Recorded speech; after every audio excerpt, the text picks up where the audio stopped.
So much, thank you. But next one, if you want to win, hire a Finn, they say. So next speaker has plus 20 years experience in Olympic sailing in the Finn class, first as an athlete, but also later as a coach.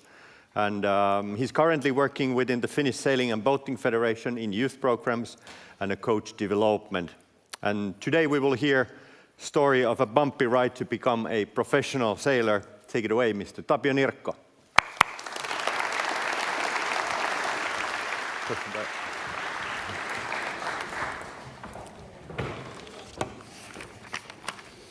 All right.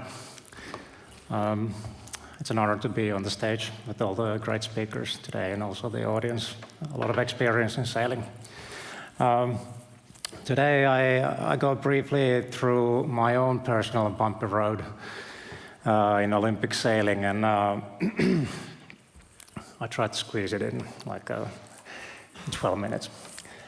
So I sailed Finn for some time. I stopped sailing 2019, and then I went directly into the coaching. I was asked by my long-time training partner, Max Salminen from Sweden, to join his coaching group. And then I ended up actually going with him to the games of Tokyo. And since that, I've been working for the federation here in Finland, and mostly in youth programs and coach development, but doing this and that, as always in sailing. So how it started, I will skip first 16 years, like Optimist Europe class, Laser Standard, and I go to year 2001. And that time I was 16 years old, and I was too heavy and big for Laser Standard, Ilka 7 nowadays, and had to think like, which class do I want to sail? And Finn class, for some reason, was the only option, I mean, in the games at least, to sail, even though the Finn class in Finland was dead at that time. But I still had some kind of idea that I want to sail Finn. And we found a boat in, me and my dad, like in Denmark, there was one Finn for sale. And the guy had a criteria that it needs to be someone like someone young and who can carry on the spirit of Finn sailing. And I didn't know if I can carry on the spirit, but I was young at least, and that was enough for him. And then one day in July, it was me and my dad. We drove to Denmark to pick up the boat, and when we got closer to the place where we were supposed to go, and there was one guy coming with the bicycle and just follow me, and then we followed him, and then went to the one backyard, and then the guy introduced himself as Paul Elström, and obviously I knew that he had been sailing quite a lot and doing some pretty good results as well, and so we had a lovely afternoon, like on his backyard there, and like had a coffee, and he told stories from the years, and I got to even get into his his downstairs of his house. Like he had this like one locker room that his kids were not allowed to, or grandchildren were not allowed to go into, and he had all the trophies and stuff. And I was 16. It was pretty nice moment, and this picture is from that day.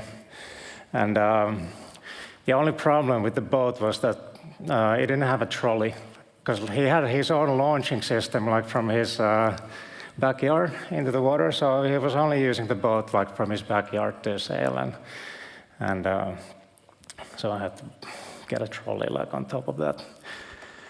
Anyway, pretty nice start for the Finn sailing, and then 1 year later, my first Finn Gold Cup was in Athens.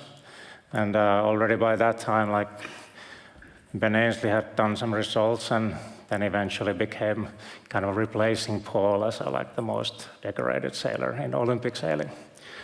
And so enough name dropping, but it was still pretty nice start for my own Olympic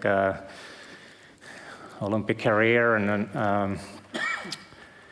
also like suddenly like I was 16 years old and I was like sailing against the actual big boys. So that's how it started, then how it went. The first years were, okay, learning a lot. Then almost made it to the Athens Games, didn't quite do it. Then actually like my sailing started like after Athens Games, and we got Joachim Vilenius as a coach, and we had a Nordic training group. We had sailors from Sweden and Norway, and they were far more experienced than me. So for me, it was like a great environment to grow as a sailor. And the first Olympiad was just learning, like everything went forward. Like results went up, and I was just learning how to be an athlete, how to be a sailor, Olympic sailor, how to manage project and stuff. So everything went forward until the games, which was actually the first real disappointment, and it took me actually like 6 months. It was pretty strange even to kind of like. It took me 6 months to like if I saw a photo of from the games, like I started to cry. Like it was somehow like hurting a lot. But when that time kind of passed, I was more eager to come back, and then the second cycle started, and started pretty well. Like 2009, I got a silver from the Europeans and did pretty good results throughout the year, and. But it became a pretty roller coaster Olympiad for me. Like after the silver in the Europeans, I got the biggest like lack of motivation in sailing actually, and then because like nothing changed, like absolutely nothing changed. Like I thought I had some expectations that maybe the funding gets easier and I get sponsors, but no new funding, actually less funding for the next year, because there were some other Finnish guys as well doing good results, so we were splitting the same money for less money, no new sponsors, and then next week there's a new regatta when you have to start from the scratch. So I had obviously like some false expectations for what the Olympic sailing is in the big picture. 2010, complete disaster. Almost stopped sailing, but then coach Joachim Vilenius, he was like, we had one discussion that kind of changed the whole curve. That he said that I don't need to sail, like I can stop any time, like if I want. And it took me a while to sink in, but as soon as it did, like I could build my motivation again from a new angle, and it actually became a really good curve up towards the London Games, and ended up like doing the best results through my whole Olympic career, like being fifth in the world just 3 months before the London Olympics. London Olympics itself were a bit disappointment again, like going 7th place into the medal race and first top mark standing up. Broke my tiller extension, and in free pumping in fin class, it's not a good thing to have this long tiller extension instead of this one. Anyway, yeah, big disappointment, but not as bad as 4 years back. So I thought I will continue. So third cycle to Rio was maybe not results-wise like peaking, but in a professionalism, I felt like then I was the best as an athlete throughout my career. Still super eager to learn new things. Plus also I got a funding enough to actually put all in, and I put all in. And I'm really happy about it, in hindsight as well. Then I continued sailing after Rio, but after 2-3 years, I just out of juice.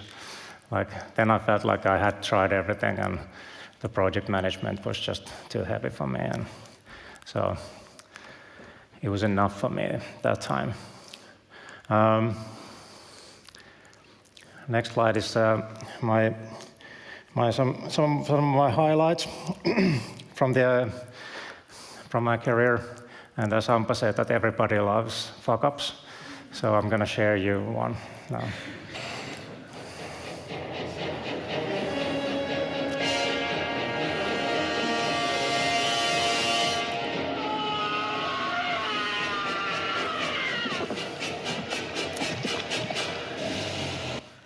Yeah, so I got my 15 minutes of fame that time, and this is my second 15 minutes.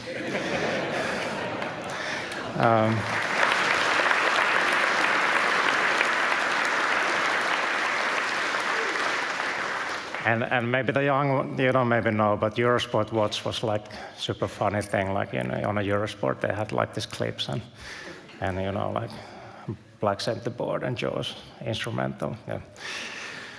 Whatever. Then was it worth it? Or is it worth it? I think Olympic sailing is not for everyone.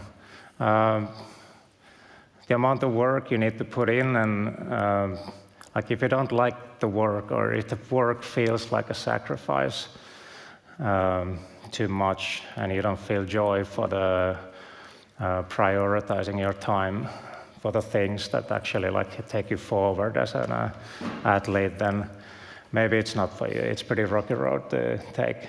Too many disappointments, and you will never make it to the top. But then, what are the sacrifices? Like I felt personally that the traveling is a big toll you pay, 200 days plus minus a year, like for a long time, like when you have family and friends, and yeah, it starts to fail in a long term. The second thing is like you need to be kind of live in a constant uncertainty with financially, and you have all the time pressure like to make results, to get funding and everything. But so you need to, that's the environment you're living in. And the third thing is the social pressure. Like when you're around making some marks somewhere there, your friends are applying for the jobs and extending their CV. So you're going a little bit different paths, and you need to kind of like be okay with it. Not everyone are. So what does it give them? I felt like the value of seeking excellence like in a daily basis for a long period of time is something special. And I was happy I was able to do that. It's really selfish, but that's individual sportees. Another thing I'm kind of like happy for myself that I was able to like make a pretty long career, and then also be curious enough all the time to learn something new, even though I had been sailing Finn for quite some time. Yeah, I think those are the biggest things I remember. And then the last thing, how do you know, like, what do you need to do to get there, like in Olympic sailing? I think you can't know, and I think it's also better that you don't know how many things there are ahead, how much you need to do work, how much you need to put hours on different things. And then the goal setting is such an important thing to kind of like put it in the pieces. The mountain is always like there on the background, but then to have certain milestones that you're actually like aiming for the next flag that is reachable is making it worth. And maybe the coach can help you with the goal setting to put the focus for the next flag, next milestone. One milestone that every sailor tries to put together, the puzzle that they try to put together, is the funding. And today now, I will like to ask Mats on stage, the chairman of the Finnish Sailing and Boating Federation, to tell a few things about how you can help if you want, or get involved and make a difference, like in Finnish Olympic sailors funding. Thank you for your time.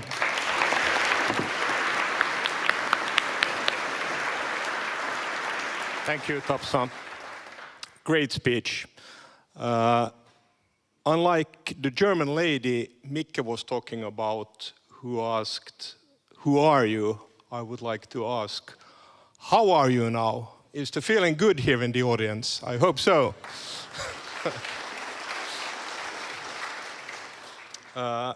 I am Mats Velin. I'm the president of the Finnish Sailing and Boating Federation. I see a lot of friends here around. As you know, we have a proxy from about 300 yacht clubs in Finland and 40 class associations to add value, to manage and to support Sailing Team Finland. So this is the reason why I'm standing here. And we have actually been working a lot with the funding, because it's unacceptable, the situation Tapsa told us about, that the athletes have to struggle so much with the funding and not getting proper support from the federation or the yacht clubs or sponsors. And we have taken two measures during the last 3 months. One is we have started a fundraising committee, which is headed by Eero Lehtinen. He is here somewhere. Eero is there. You know him for sure. He has been for a very long time around in Finnish sailing, and he is really committed to the fundraising thing and to Finnish sailing. And the other thing, and I can now introduce Emilia Lilla-Mäkelä. We have recruited her to the federation to work as partnership director. So should you have any thoughts about sponsoring, or if you would like to participate in some way, now you know who to discuss with. And behind me, this is the slow track, of course. Behind me, the fast track. If you would like to support, there are 2 QR codes on the wall behind me. And it's possible to give a donation to these. One is the federation directly, the other is the Kilpapurjehduksen tukisäätiö, which is a fund supporting the Olympic team. Thank you.